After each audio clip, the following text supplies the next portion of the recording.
Quand j'ai décidé de m'impliquer dans le conseil de quartier, c'était en quelque sorte pour m'approprier mon quartier, mieux le connaître, connaître les enjeux de développement et aussi avoir un impact sur les décisions qui se prennent, être consulté, avoir l'impression de faire partie du développement de ma collectivité.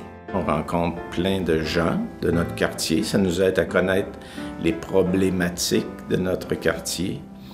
Et aussi, bien, ça nous aide à peut-être influencer un peu ce qui va se produire ou ce qui se produit dans notre quartier. Ma participation au conseil de quartier est très satisfaisante dans la mesure où ce qu'on aborde, c'est vraiment les préoccupations de vie des citoyens. Donc, ce qui affecte leur qualité de vie, la circulation, les projets de développement, etc.